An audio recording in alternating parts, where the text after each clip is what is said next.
नहीं होता। अगर वो हमारा साथ नहीं देते, वो स्टैंड नहीं लेते, तो आज हम इतनी बड़ी कामयाबी हासिल नहीं कर पाते। इससे पहले भी हम कई दफ़ा स्ट्राइक्स कर चुके हैं और भूख हड़ताली कैंप पर केच में भी बैठे हैं, मगर कुछ नहीं हुआ। लेकिन यहाँ पर हाजी अकबर आस्कानी साहब ने हमारा बहुत साथ दिया, हमें सपोर्ट किया, हमें रिहाइश के लिए जगह दी, हमारे ट्रांसपोर्टेशन का बंदोबस्त उन्होंने किया। आज उन्हीं की वजह से हम यहाँ आकर प्रोटेस्ट कर सकें, भूख हड़ताली कैंप पर बैठे, और हमारा ये कैंप भी कामयाब हो गया कुछ हद तक। तौर पर हम बहाल हो चुके हैं और इंशाल्लाह इंक्वायरी होगी, इंक्वायरी के लिए भी हम तैयार हैं। और मैं मुबारकबाद पेश करना चाहती हूँ अपने साथियों का, जिन्होंने बहुत मेहनत की और बहुत तकलीफ़ियाँ भी इन लोगों ने उठाई हैं, और जीटीए जिन्होंने हमें सपोर्ट किया है, खासकर मन मर्दानजई साहब का और उनके काबीना के तमाम मेंबर्स का, जिन्होंने हमारे लिए बहुत कुर्बानियाँ दी। ना उन्होंने अपनी जॉब की परवाह की और ना ही अपने जान की परवाह की, तथा में मर्ग वो भूख हड़ताल पर बैठे। आज उनकी कुर्बानी रंग लाई है और हम कुछ हद तक बहाल हो गए हैं, कुछ हद तक कामयाब हो गए हैं। कल वजीर तालीम भी आए थे आपके कैंप पे, तो उन्होंने भी कोई यकीन दहानी वो आए थे तो उन्होंने कहा मुझे पता नहीं कि आर्क जो टर्मिनेट है उनकी सर्विस 20 साल की है या 25-30 साल की है। उन्होंने सबके सामने यही कहा। तो फिर उन्होंने कहा आज मुझे पता चला कि अगर किसी की सर्विस 20-25 साल की है तो मेरे इल्म में नहीं था। जब वो वज़ीर तालीम होकर ये ऐसी बातें कर रहे हैं तो आप खुद सोचे कि हम मुजरिम हैं या कि गवर्नमेंट खुद मुजरिम है। ये तो सोचने की बात है। उनके पास जवाब नहीं है कि हालांकि ये 25-30 साल के हैं किसी की सर्विस। और उन्होंने ये भी कहा था कि मैं कोशिश करूंगी, लेकिन पता नहीं ये आप लोग बलोच हैं, आप बलूचों की किस्मत है, पता नहीं होगा भी या नहीं।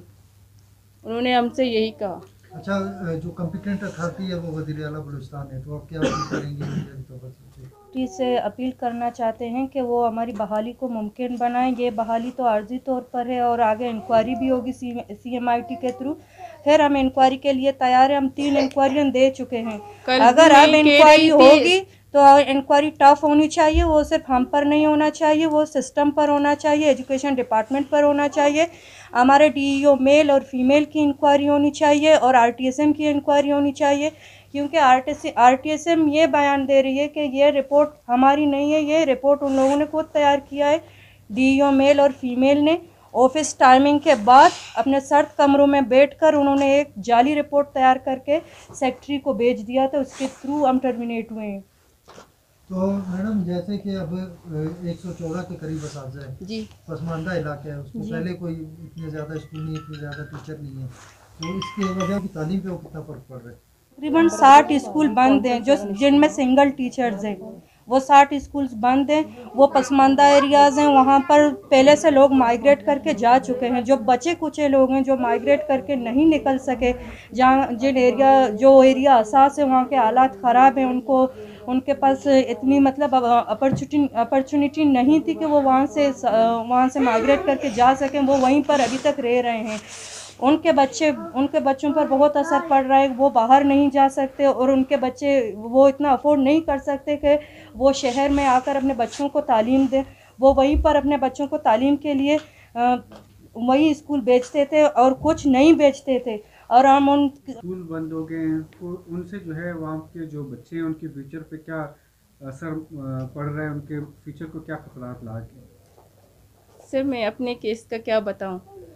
और जहाँ की मैं टीचर थी वहाँ वो हाई स्कूल है, और जो कि वहाँ के स्कूल मुतासिर हैं या नहीं, ये तो बेरोज़ अव्वल से मुतासिर थी। इसी बात की वजह से आज मैं यहाँ टर्मिनेट होकर यहाँ बैठी हुई हूँ, क्योंकि मैंने हक़ के लिए आवाज़ उठाई थी कि वहाँ पे बच्चे की पढ़ाई मुतासिर है। और दूसरी बात, वो स्कूल एक कंडरात बनी हुई है जो कि हाई स्कूल है। मेरी सिर्फ एक ही आवाज़ की वजह से आज मैं यहाँ टर्मिनेट होकर यहाँ बैठी हुई हूँ, मेरा और कोई केस नहीं है। लेकिन ये गवर्नमेंट है जो कि 3 इंक्वायरी करने के बाद आज तक फैसला नहीं कर पा रही है, तो ये चौथी इंक्वायरी के बाद क्या फैसला करेगी? सर, अगर हम इंक्वायरी की बात करें तो हमारी इंक्वायरी थ्रू प्रॉपर चैनल नहीं हुई है। पहली इंक्वायरी हुई थी वो DC के सरबराही में हुई थी और उसमें इंक्वायरी की थी हम AC खुर्रम खालिद साहब ने, और फिर रिपोर्ट जो बनाई गई थी वो डीसी और हमारा साबिका डीओ है, उन लोगों ने दरमियान में आपसी मशवरा करके वो एक जाली रिपोर्ट बनाकर यहाँ पर भेज दिया था। मैडम अभी ये सीएमएटी जो बनी है एक खुशाइन बात है सर, हमारे लिए खुशाइन बात है। अभी आप लोग सीएम बलूचिस्तान से रिक्वेस्ट क्या करना चाहोगे? सर, हम यही रिक्वेस्ट करना चाहते हैं, अगर वो इंक्वायरी करते हैं तो सब की करें। हम तो 3 इंक्वायरियाँ दे चुके हैं, अब उनकी इंक्वायरी की जाए जिनकी वजह से हम इतनी जिल्लत हमने उठाई है और हमने इतनी मुसीबतों का सामना करके हमारे नहीं होनी चाहिए, सबकी होनी चाहिए। डीओ फीमेल, डीओ मेल, जो भी इस केस में मुलव्वस है, जिसने भी ये फाइल बनाई, जिसने हमारे खिलाफ ये केस बनाया, उनसे भी पूछा जाए ये केस आप लोगों ने बनाया कैसे है और कैसे हम लोगों को किस वजह से, किस बिना पर सस्पेंड या कि टर्मिनेट किया गया है। हमारा जो साबिका डीसी है उनकी भी इंक्वायरी होनी चाहिए, क्योंकि उन्होंने जो इंक्वायरी की थी उन्होंने खुद नहीं की थी, वो एसी खुर्रम खालिद साहब ने की थी। उनकी जो ओरिजिनल जो रिपोर्ट है वो अभी तक यहाँ सेक्रेटरीट में आई ही नहीं है, पता नहीं कहाँ गुम हो गई।